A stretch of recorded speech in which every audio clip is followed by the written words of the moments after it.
What's up, everyone? I'm Bianca Torres, and we're back with Apartment 5H. We're here with our neighbor, Jim's World. Yo. And today we have a very special guest, Hugh Parker. Yo, what's going on, family? How are you? I'm well. I can't complain. Thanks for coming over. Nah, thanks for the invite. I feel like I just popped up in the house. Apartment 5H, that is what it is. I love it. So you've been in town, well, how long have you been in town? I got here early today, so I'm here doing press today, tomorrow, a little bit on Friday, and then head back to Atlanta. Yeah. Okay. Well, I heard, I need to get to the chase. Let's go. I heard your new project, and the one song that sticks out to me is FFF. Yeah.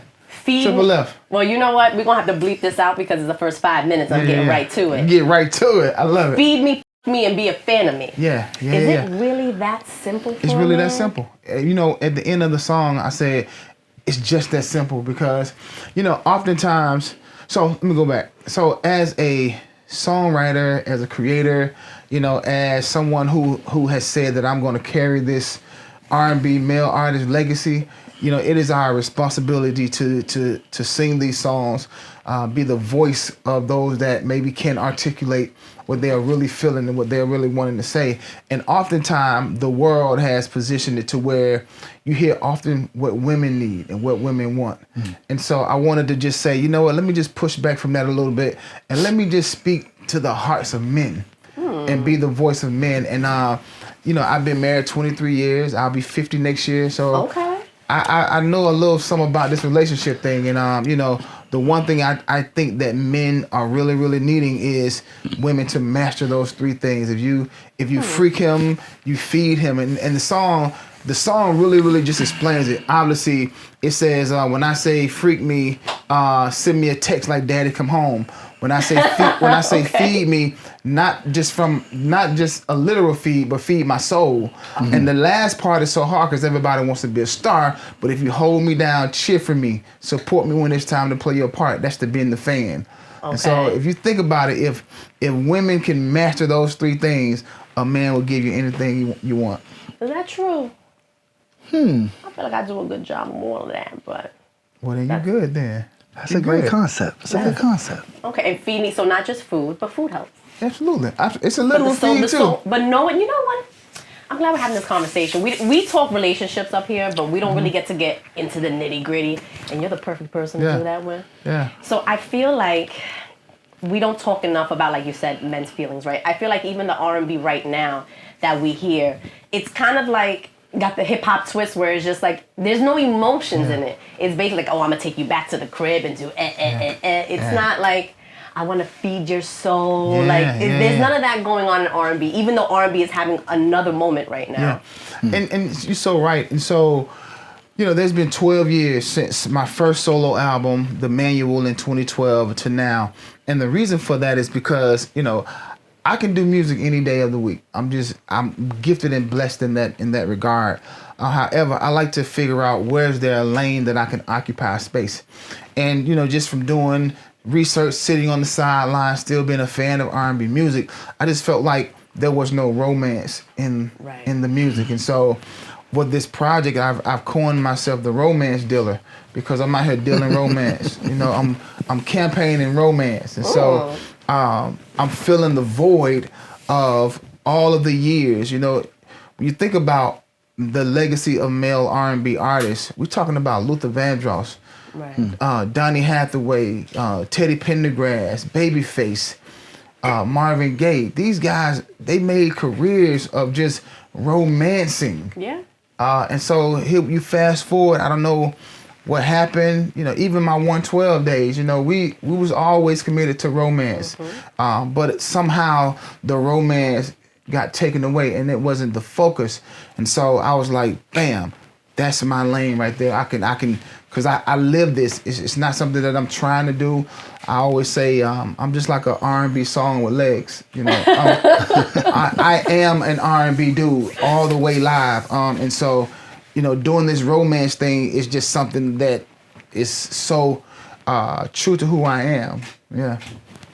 Yeah, I mean, it's a nice change of pace. Because I mean, maybe it's generational, right? I think that I mean, not to shit on the younger generation, but there's a lot of things that they don't know how to go about, right? Yeah, Like they yeah. result to like technology. Even right now, like I work with some younger people, you know, in the younger generation. Is like, I can tell your response is from ChatGPT.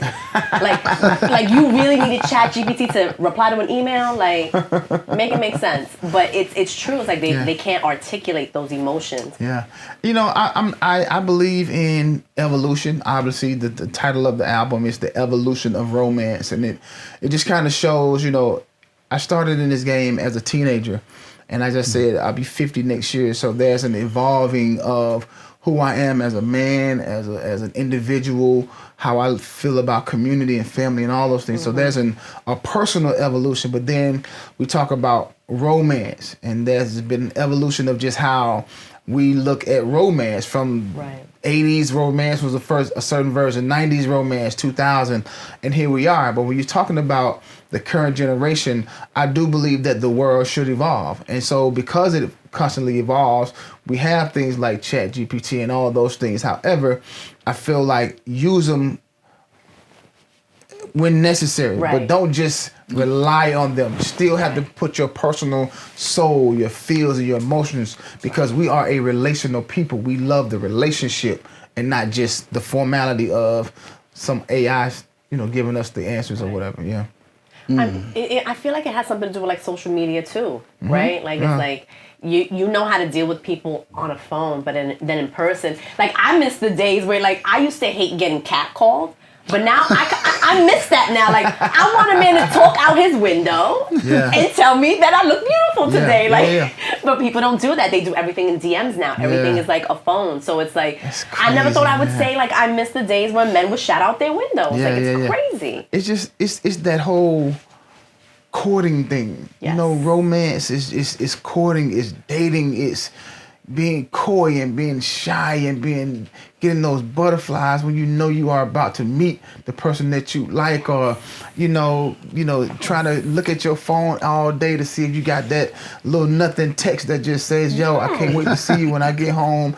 It's all of, you know, people ask me how do I define romance. It's all of those things that sets the temperature. Like I always say, man, you just gotta let that thing slow cook. You know, let it like rotisserie, man. And I'm not, that thing don't necessarily is a literal anything. It's just in the relationship world, in this courting romance game, nothing should be fast.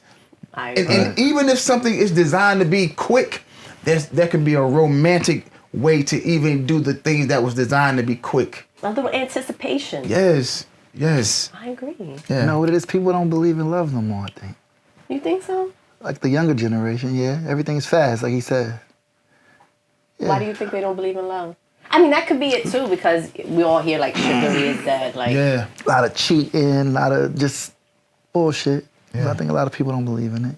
Now, I mean, people have been cheating for decades. I just, let's be honest, like, come on, right? I just think that, and I don't want to gear this towards men because I know women cheat too. But I mean, regardless, like this phone, I think it makes it a lot easier to not value what you have next to you because you always look forward to something better, right? Right. Yeah. Sometimes it's hard to find a woman that has everything, so people go out and look for stuff in other women. Yeah. But I think that's also a point. I think that I think real love is knowing that you're not going to get everything in one person. Yeah. Right. Yeah. But a lot of people don't want to succumb to that. Yeah, I that is so true what you're saying. I think the journey of the relationship is finding all of those things you didn't know or have yet to discover. Because if you're in relation with someone for a while, there are the excitement of, I didn't know you like that? You never told me you like that's something exciting and that's new. And so if you're in the relationship long enough, you now start to uncover or discover all of the extra. It's just like moving into a 90-story building. The first day, it's impossible that you're going to know every nook and cranny in these 90 floors. You got to stay there for a while. Yeah. And one day you might end up on 37th floor. Well, I didn't know this had a bathroom. I didn't know that this had. The next day you're on the 56th floor, right? Next day you go all the way back down to the first floor. So when you're in relation with somebody, it takes time to discover and uncover all of the nuances of those individuals. But I believe because people aren't committed to the long term, they say, well, she didn't possess what I needed, or he didn't possess what I needed. Well, was it really that? Or did you not give it time to be discovered? How much time is too much time, though? I don't know. I don't even know if you can even put a time on it. But I always just say when, like I believe in being decisive. Okay. But I'm because I play sports and I'm such an athlete, I never believe in quitting. Right? Because you're going to be down some games. Right. But we just saw, if you're a college football fan, we just saw Texas A&M be down by 30 points at halftime and come back and win the game because they didn't quit. They had to fight. They had to learn. They had to say, you in this, I'm in this. Let's, in unison, fight to get back to being ahead. And so I apply everything, man, especially a lot of athletics, to relationships where you may be down, but if you quit, you'll never know what the outcome could have been. But there is so many records that shows when somebody didn't give up and they fought, they became victorious.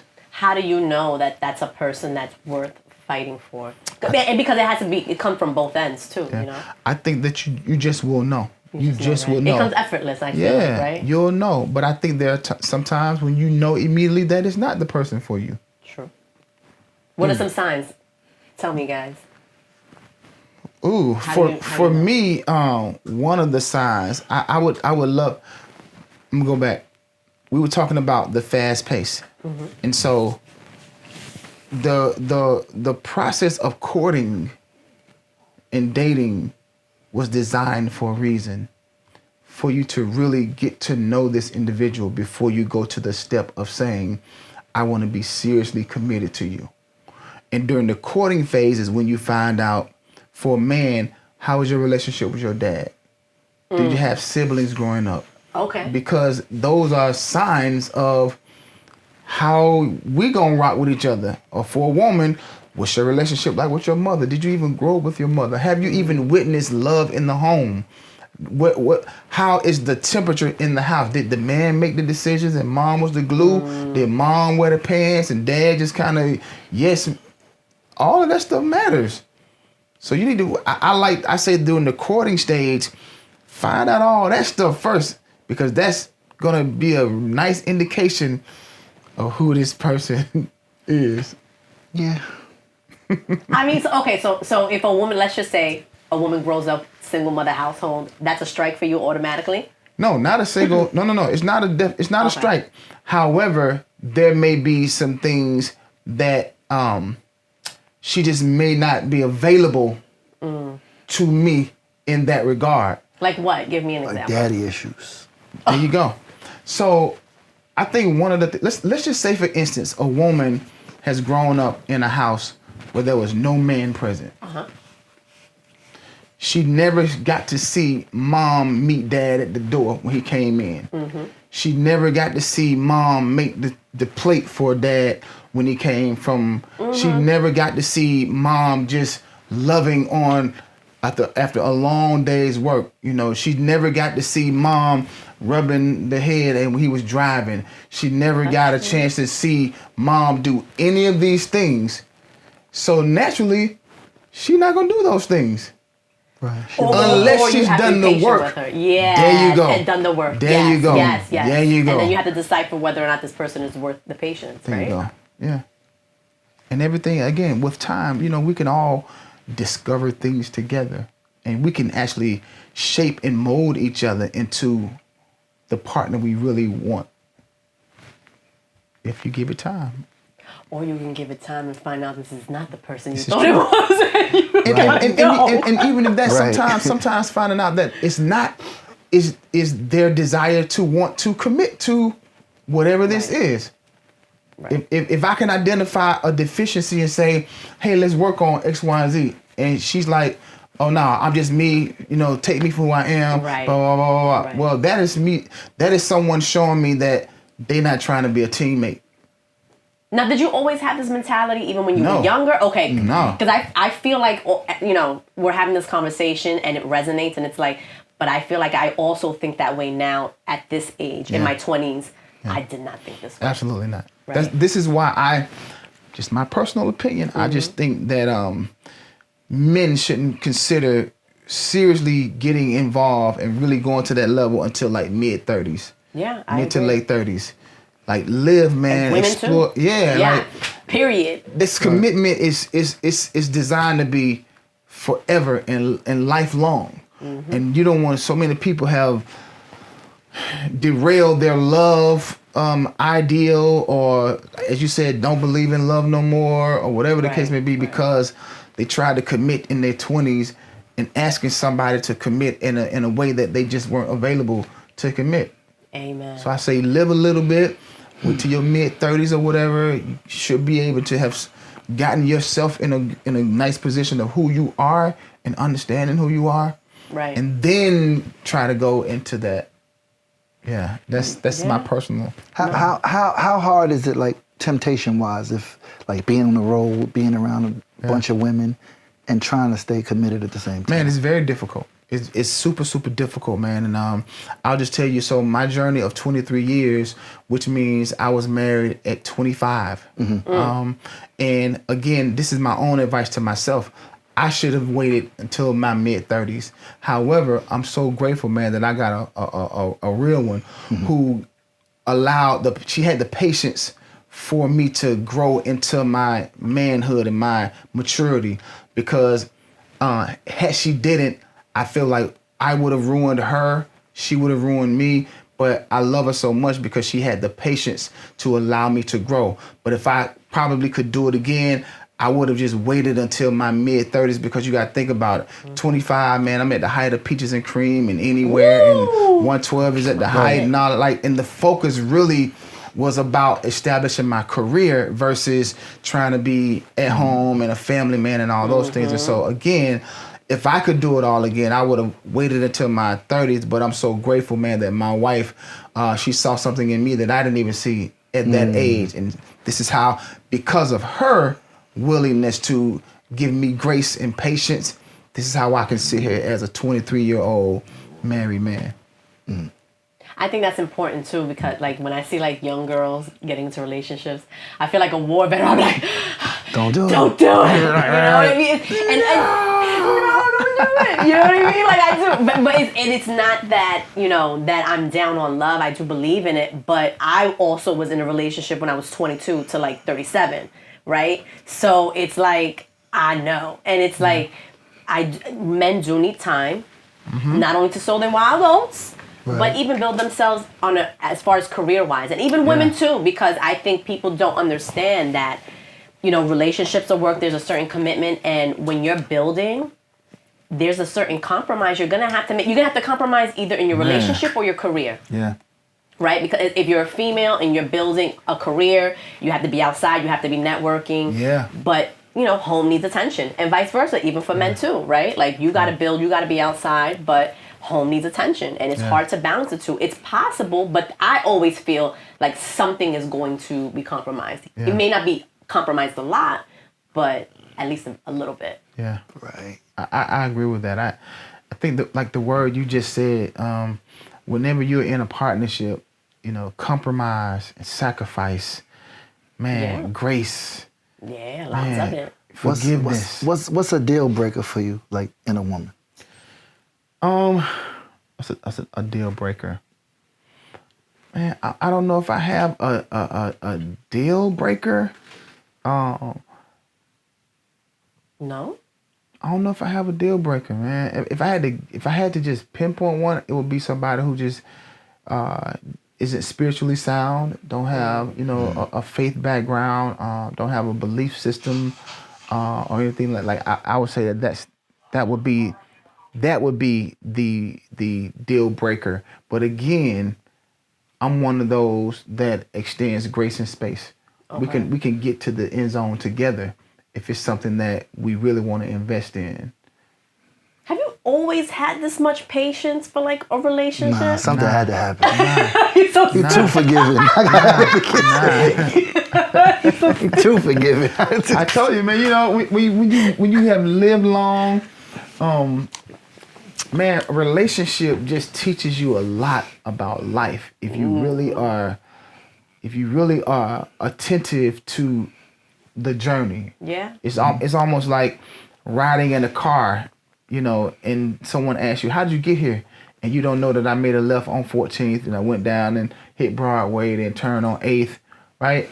You just got there. Yeah. But I've learned along my life journey to pay attention to the stop signs, the yield signs, the speed bumps, and then apply them to life. Have you been hurt before? So I won't say that I've been hurt, but I have hurt. And so I understand the journey of, I just understand, man, the delicacy of an individual's heart. And when the heart is damaged, man, it's hard to repair. But you have to have an insurmountable level of patience. Yeah, man. I think that is the patience that y'all are hearing. Okay. I hear it for That's sure. just the journey of recovery, the journey of reconciliation, the journey of, you know, the do-overs and forgiveness, like that. Man, that forgiveness word is, it's one of them ones, man, because even though there is an offender and the offended, it's still a dual commitment. Because the one who offended has to commit to some things, but the one that was offended also has to go on a journey of what does forgiveness really look like? It's more than just staying in the relationship. Oh my God, it in itself is just a journey, and so if the two individuals don't commit to this road to recovery, it's not going to work. And so, yeah, man, I sit here battle tested, has gone through some things, and just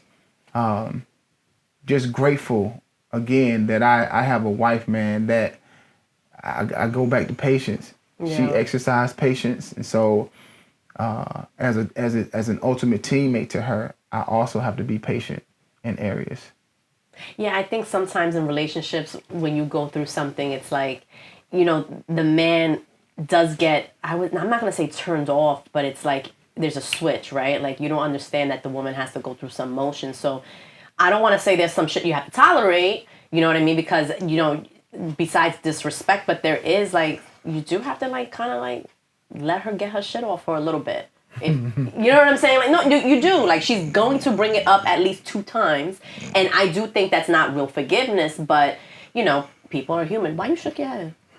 That is when you said let her get her shit off, it just threw me off. First of all, don't get me started about it. So if you make a mistake, a woman's not allowed to, like, have an attitude. Like, if she forgives you. What kind of mistake? You know what type of mistake. I'm talking about, like, cheating. Yeah. Yeah, I'm not forgiving that. But if a woman forgives you, you still have to have that patience with her because she's forgiving you. I feel like men cheat. Wait, so...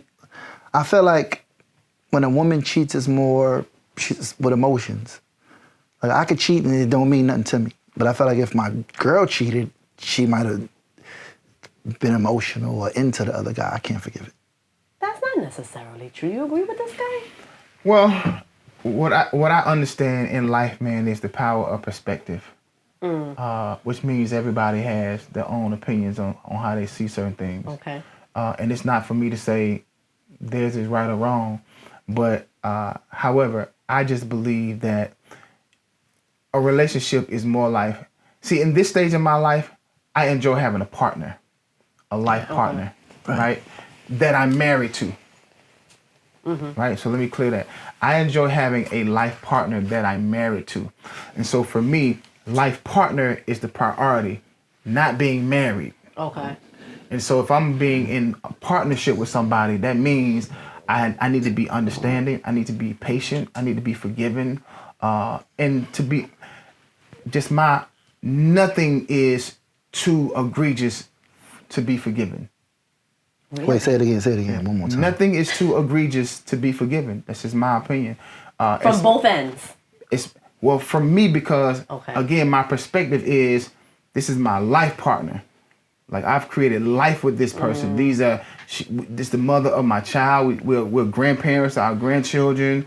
We have a legacy that we built together. Right. Now that don't mean you're just gonna get a slap on the wrist and da da da. But I'm gonna go through the same step that you went through when the shoe was on my foot, and you never gave up on me. You didn't throw me away, and so I would never just in turn be like, oh nah, fuck that, nah, da da da. Oh hell Nah, no.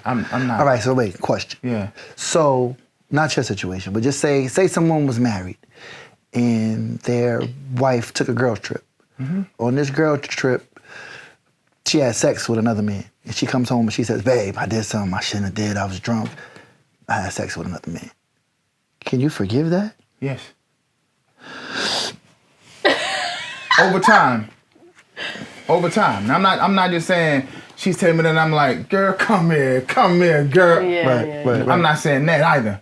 Right. Will I be upset? Absolutely. Will it alter the relationship? Absolutely. Will we need to immediately go and start talking this through? And because again, I feel like unless somebody is just a dog and just don't give a fuck, right? These are signs of deficient areas. Okay. So the first thing is, let's peel back this thing.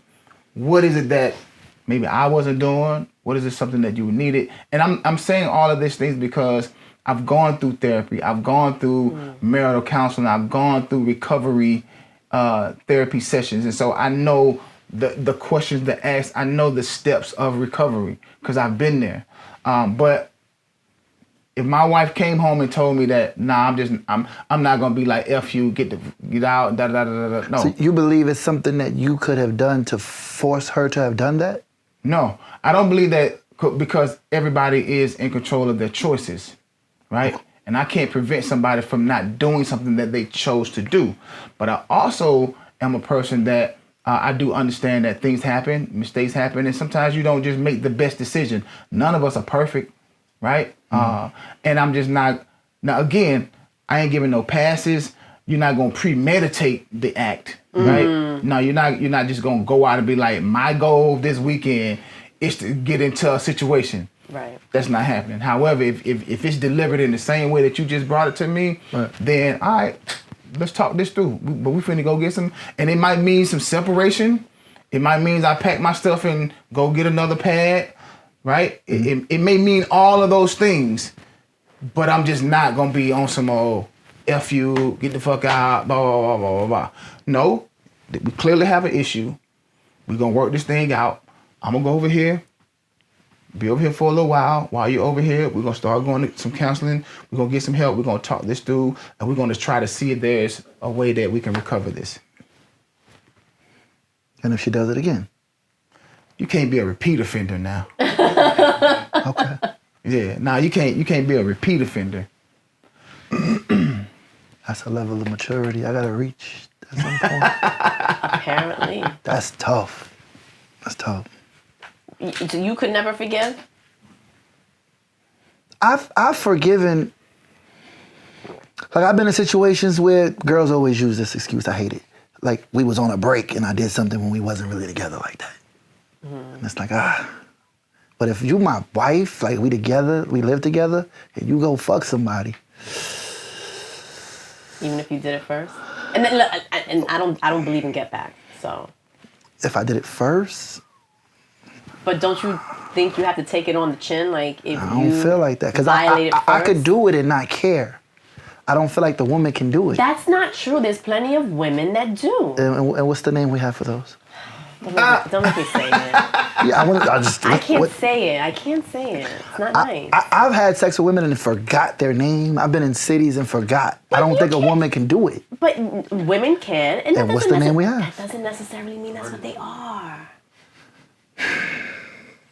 I want to get where he's at. It's dope. You don't think you can ever get that way? I mean, talking to him is good. It's good. Look, we don't have a psychologist up here. Like, I don't... See, I've been cheated on before. I don't really forgive too easy. It's rough. Yeah, well, I think that, but you make mistakes. So if you're willing to make those mistakes, you have to be willing to forgive as well. It can't just be you making mistakes and never forgiving people that make mistakes. That's not fair. You may want to think about that. Yeah. Karma. I think for me, one of the steps that has assisted me in getting to this is I did 2 years of a psychology major at Clark Atlanta. Okay. And so I understand how the mind works. I understand how childhood trauma turns into adult drama. I understand. And I'm a songwriter, so I know how to use my words to articulate. I externalize things, and so I'm the total opposite of an introvert. If I feel it, I'm gonna say it. But I also understand to have grace, because my words has to hit somebody's ears. And if I care about you, I gotta make sure I make sure that it's said in a way that's delicate enough for it to be received positively, right? So, and again, that could be because the response is because maybe her dad yelled or cussed all the time, and so she recluse when she hears certain words. You just never know, right? And so I'm just I believe in effective communication. I think nothing is too egregious that it can't be communicated through. I think that we have an extensive language, a very elaborate language, and there are a multitude of words that could be used to express how you feel, so that we use them. And use them in a way that, again, if you care about somebody, you choose your words wisely. In acting class, it's take a beat. To pause. Take a beat before you speak. Allow the moment to just live for a second before you just start speaking. Take a beat before you speak. Even the Bible said it ain't wise to move in haste. It's never good to make a decision while you're angry. It's never to say things when you're angry. And respectfully, you can put certain boundaries in your relationship. Hey, when we get to a point where we just like this, we're going to have a code word that just says, you go to your corner, let me go to my corner. We'll resume tomorrow. Give me a minute. Because if I start speaking right now, I'm probably going to say something that you're not going to like. I know you're going to say something that I don't like, which is going to heighten it. So let's respect that this situation is heightened. You go in your corner, let me go in my corner. And it's okay. You ain't putting me on the couch. I'm choosing to just sit here on the couch tonight, right? Yeah, because we ain't doing that. We ain't doing that doghouse and going. We're not doing that. No. I figured it out. What? They wouldn't cheat on him because he knows how to communicate. Like if a woman cheated on him, that conversation is probably crazy. Crazy. Why'd you do that? What did when I say so it makes crazy, them don't want to cheat. I get it. When I say that conversation is figured it out. crazy. I don't know. That's it. Big, like. That's it. I wouldn't cheat. You don't cheat on him. I get it. Yeah. I mean, I'm not gonna lie. A man that knows how to communicate. Yeah, he sit you down. Listen, I know what you did. Why did you do it? Girls don't want to have that. They used to get the fuck out. He's not going to do that. I want to. That's good. That's good. That's real good. Oh, that's hilarious. No, but even still, especially depending on the background you come from, right? Like a lot of us come up. Our parents don't really ask us how we felt about certain situations, right? So we grow up being these adults that don't know how to communicate our emotions, right? Or sometimes we don't know how to be sad. We were talking about this. We don't know how to be sad because that was shown as weakness where we come from. So it's like it's automatically anger. Yeah. But it's not necessarily anger. It's sadness. And how do you communicate that? And that's why young love can be so crazy, because it's like, you're this adult, but you're not this adult, right? Yeah. And you still have so much growing to do to realize that your childhood trauma can affect those relationships that you have as an adult. Yeah. And if you can't articulate your feelings correctly, or if you don't have someone who's willing to listen, it's a recipe for disaster. I just believe in grace and space. Yeah, I agree. Extend grace and give space. But grace to people that deserve it, because there are some people who don't deserve the grace. Or, how do you define don't deserve? Repeat offender. I think a repeat offender. Okay, so if we're going in this conversation, if we're going by the great book, right? God forgives us every day. And we repeatedly. But I ain't God. Okay. That's a different analogy. Yeah. Good response. No, but listen, in relationships, it's not about something happens one time and you're out. Clearly, I was in a 15-year relationship, so that's not. I get it, but you're not gonna first of all, you gotta space that shit out. You gotta space your indiscretions out. You're not gonna sit here and do this shit to me every 6 months. You Keep cheating. I better not catch you for another 3 years. Let's call a spade, and I'm not saying I'm okay with cheating.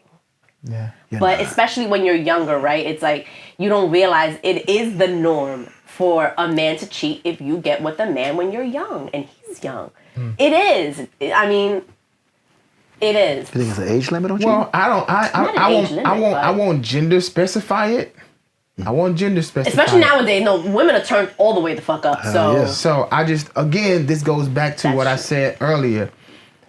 Enjoy the dating process, man. Just enjoy the dating process. If you feel like you have to know that you're not even ready for that level of commitment, just enjoy the dating process.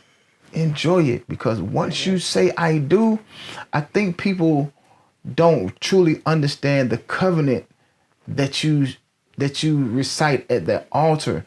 It's the pomp and circumstance, it's the celebration, it's the white gown, it's the tuxedo, it's the great food, and it's all of that. But that next day, bruh, shit get real. very real. And you gotta ride out. Like, You for got better, to. for worse. It's not just cheating, it's financial issues. It's a lot. Yes, and I believe when they created vows, there's a reason why they put They crazy. better for worse, rich or poor. Because you're going to go through all of those peaks and valleys if you in a relationship. Right. Grandmama and them ain't get to 50 years, man, and every day was just bright sunshine. Right. And she had a moo with her boobies swinging like. Man, listen. You know?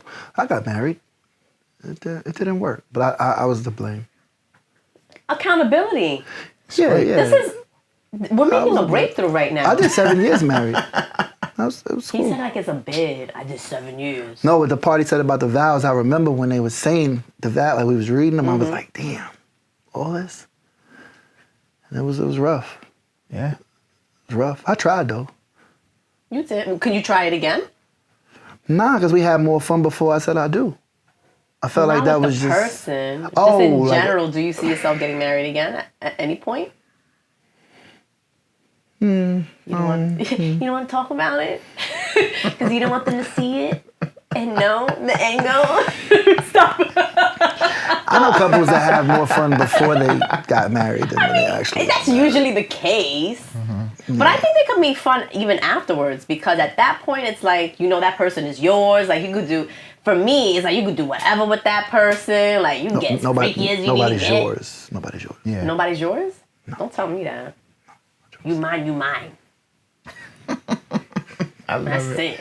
I love it. Mine. But you're right though. I feel like what you put in it is what you're gonna get out of it. Definitely. If you water the plant, it's going to grow. If you neglected sunlight and you got it over in a corner, it's going to die. Yeah. And so with anything, if you invest the right way and you give it the necessary attention, it's going to yield some results. I have a motto that I live by: regimen plus consistency equals results. Establish a good regimen, do it consistently, results are going to come. And that's the same way I feel about relationships. Not necessarily, I think so much weight is put on the word marriage. Yeah. But the reality is you're still in a relationship. And every day you got to commit to being a great partner versus, that's why I said I like to define it as my life partner that I'm married to. Because that allows me to know that we're building a legacy together. This is my teammate, right? This is my quarterback, and I need to protect my quarterback at all times because we can't win without the quarterback. We can't win without. This is my Steph Curry right here. This is my LeBron James. We can't win without. That's what we do. You know, but she also feels like I'm her Steph Curry. She can't win without me. I'm her LeBron. She can't win without Kobe Bryant. Right. I think that's important too, because when I was younger, I was very hyper independent. I still am to a certain extent, but you know, I think it's important. Like, when you're with someone, like, you should feel like you need them. I mean, not to the point where, like, okay, life will be completely over, because that's a little dangerous, but you should make that person feel needed. I think that's really important too. I think that nowadays women are very headstrong, but they don't know how to ease up in that department, where it's like sometimes making a man feel needed goes a long way. And that's the psychology. Like, women don't understand, like, if you have that power, I'm not gonna give too much game. Preach. But that's really what, like, oh, like, can you do this for me? Like, come on. You know what I mean? Like, She said, come on. I mean, you know, but there's certain, you know, can you hang this up for me? Can you nail, like little things, like, even, and for women too. I want to feel needed, right? I want to feel like you look forward to my baked ziti and my rice, right? Like, I want to feel that way. So I think it's important. Like, there's a way to make someone feel needed without damaging your own ego. Yeah. You know? Yeah. I just think at the end of the day, it's just, you know, again, I go back to, this is my partner. And so I want my partner to feel necessary and occupy a space in my life. And I think if we keep that one of the focal points, I think it bodes well for the relationship to be successful. And again, life gon' life. We all know that. Life gon' life. It's gonna throw you curveballs. But life is also gonna have the sun shining too. Life, when you say life is lifing, that's a positive. It could be a positive and a negative. Yeah, definitely. But we just have to approach each day and commit to, regardless of what life presents to us, we're going to enjoy it, we're going to hold each other's hand, and we're going to walk this thing together. You need, like, can you make, like, a support group and, like, teach the other men? You Like, definitely could do a book. no, he need, like, can you help the It's on the gentleman way. out? Like, and even the younger generation, but more like my generation, help them out a little bit more too. Yeah, Like, I have please. a men's organization. You do? That I founded in 2016. So next year we'll be celebrating 10 years. Congratulations. And it's really that. It's called Brothers United of Atlanta, and Okay. it's really that. We have great conversations. We meet once a month, but then wow. every Monday we do like this meditation and prayer call on Zoom, and we've been rocking for 10 years. And so it's just really that. I'm not. That's dope. Although I founded it, I'm also, as they say, I'm a member of it too, because men understand men Yes. more than anybody, and you know, I believe in male to male affirmation. I believe that it's dope to have a woman to champion and cheer you on and all that kind of stuff. We need that too, but it just hit differently when a brother say, "Hey, yo, man, I see you. Good job. You did that shit," because he knows what it took for you to get up out the bed, receive them weights that's on your shoulder, carry the load of your entire. And so when you accomplish something, it just hits a little bit different when Yeah. a man can acknowledge that you did a great job. And so we motivate, we encourage, we do all those things. What made you want to form that organization? Just 10 years ago, I just wanted to feel like I was a part of a brotherhood. I'm the youngest of four. My brother went to the service. My dad, although present, was just worked all the time. And so I saw my dad in the mornings, and I saw my dad the next morning, because by the time he Right. got home, I was always asleep. And so I never wanted to feel a void of having brotherhood and fellowship. And I just couldn't understand that there are some men out here who feel like they're on an island by themselves. Right. And as they say, an idle mind is the enemy's devil's workshop. That's how the enemy really gets your mind, when you feel like nobody cares, when you feel like the weight is just too heavy to carry alone. And men are so needed in our community. If that's how legacies are tarnished and torn, because if the man is erased, now the legacy and the lineage is now hindered. And so we have to do all that we can to make sure that men are operating at optimum level, the way that we were designed. Yeah, we need more of that. Yeah. Can you start a New York bridge? Yeah, that's what I was about to say. It sounded like it was only for Atlanta.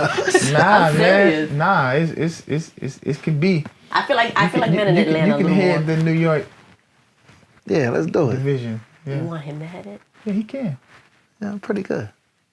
I feel like we need it up here. I feel like Southern men, I feel like you guys are a little more family oriented. Family oriented. Yes, yes. Like I feel like the way you even treat the way you treat women, like the way you go about the whole thing is different from the men up here. Yeah. Me too. Yeah, down south women too. Yes. Yeah. Thank you. Why not? Yeah.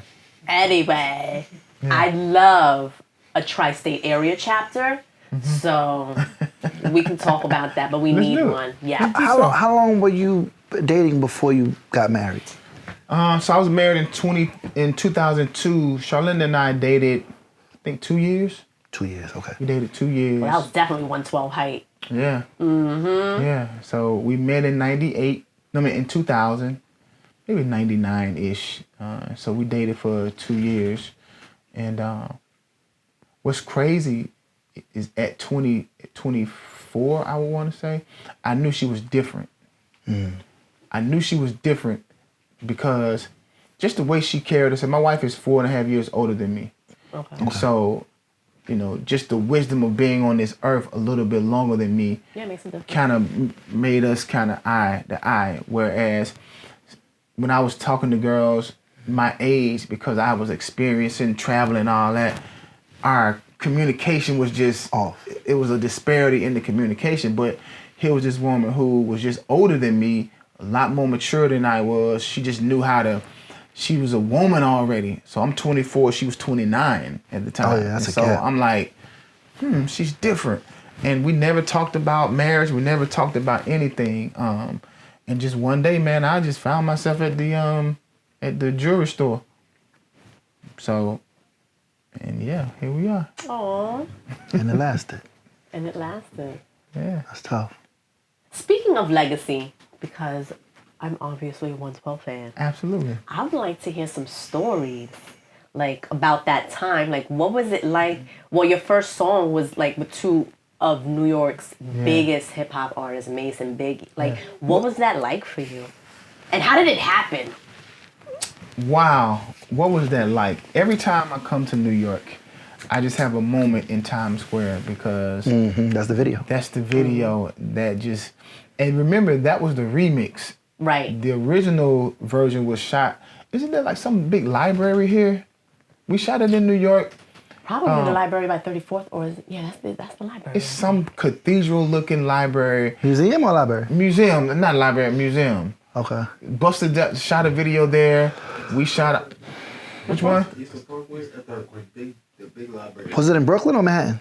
I don't remember that, but we shot the original "Only You" in that building, and the original song was climbing the charts, and then in Puffy's brilliance, he was like, "We're gonna do a remix," and he was really good at using one artist on the label to introduce the next artist. Yes. which introduced the next artist, and so Big introduced us on the original version of "Only You," and then here we introduced Mace on the remix. And so that remix video and version, man, just skyrocketed. And so every time I'm in New York, I just have to walk down Times Square just to have That a was moment. crazy. I'm sure. Yeah. Were y'all before Total? Yeah. Yeah, it was. Well, Total, no. No, sorry. Total was before. Total Total was was like first. 95. Like, Total Can't You was See came first. out around Yeah, that Total time, was 96. first. That's the first and then single. we came. Yeah. Because we call it the original 5: Big, Craig, Faith, Total, 112. Mace's last. No. No. Mace was before. Mace was like 98.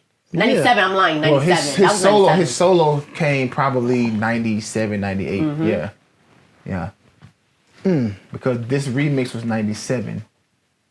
Right. So he would have come. Do you remember where y'all got y'all Vantons from? Dude, it was some shop, man. Was it, in was it Manhattan. Genesis on 57th Street? Genesis. Got you. All right. I was trying to figure it out. Genesis, exactly. Yeah. Genesis. Yeah, that was Yep. dope. Damn, you pinpointed that real quick. I done bought so many Vantons. I had a picture up in there, but I said, I wonder where they got theirs That's from. it, was Genesis. Yep. If you go in there, It's gone now. Is it? Yeah, it's not there no more. It's a gap right there with something else. Oh man, because he used to have our photo up there. Hell yeah, I had a man. photo up there too. Shit. Hell You yeah. did too? Me and Shaq. Word. Word. Oh, you said you were Shaq? Yeah. That's hilarious. Vantons is man. crazy. Yeah. So what was that like? Like, first of all, how did Puffy discover you guys? So our manager at the time, K Wells, big shout out to K Wells, Courtney Seals. man, we had run the gamut of trying to get a record deal in Atlanta. And we went to So Def, we went to Dallas, LaFace, and I guess every Organized Noise, and everybody kind of already had their idea of what they wanted in an R&B group. And man, our managers had a relationship with Puffy, and Puffy comes to Atlanta just on a random coming to Atlanta, and our manager's like, yo, I'm taking y'all to meet this guy, just be ready. And Puffy goes to Club 112.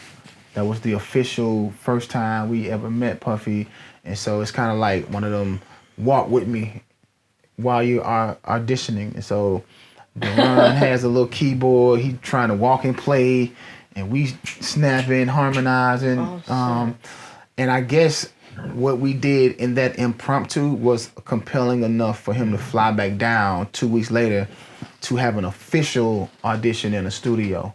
And yeah, that was it. So it was like Puffy was like at that point in time still making the band Puffy. Like, we'll have you do something unconventional to like prove to him. Not that degree, but as far as like being unconventional with like, hey, I'm doing something, like walk with me, sing, and I'll figure it out. If we're gonna. Because it wasn't like a plan, hey, I'm gonna bring the guys to meet you. It was my guy who owns a record. Because at the time, we didn't know who Puffy was. We just thought he was a car model because we seen the magazine. But only at that time, Flavor in Your Ear and Who Shot You was out. Right. So we being 4 church boys, we didn't even know none of, like, we didn't even listen to rap. So we didn't even know who Craig or Big was. And so we just thinking, and we've done this, remember, we've done this a million times before. Auditioning for somebody and just, all right, y'all sing something. And so we just thought that this was just another one of the opportunities to meet somebody that could possibly give us a record deal. We later found out who he was and was like, oh snap, we just sang for old boy. Bet. And then when he came back down, we had to really like, all right, this could be the thing. And big shout out to Faith Evans, man. That's my girl still to this day. Because she was with him in that audition, and she was like, yo, if you don't sign these boys, you crazy. Yeah. So, yeah, she gave him the stamp of approval. And so he signed us, and we became the 5th artist on Bad Boy. That's dope. Yeah. And one more question. Sure. So I know that 112 is going on tour with Total. Are you going to be on there? Nah, unfortunately, I won't be there. Okay. I ain't going. The brand right now is Mike and Slim, and we just are having some differences that prevents us from reuniting. It's unfortunate that we can't celebrate the 30-year anniversary together, but I always just say the brand is the brand, the legacy and the music is the music. And so, if you do have an opportunity to go see the Slim and Mike as 112, do so. But as I'm on this Q Parker romance journey, still have some space to support me as well. Yeah, for sure. Well, you have supporters here. Yeah. For sure. I learned something today. You learned something? Forgiveness. Romance, man. Romance. No romance he without said that finance. now. We had the psychologist here the last time, and I thought he was a changed man, but I'ma just leave it at that. And with that said, we appreciate you coming by and hanging out with us. Thank y'all for having me. I appreciate this time. And I appreciate the conversation was different. It wasn't the typical conversation. So yeah, I appreciate. Good job. Well, thank you. I appreciate that. Yeah. I appreciate being appreciated. See?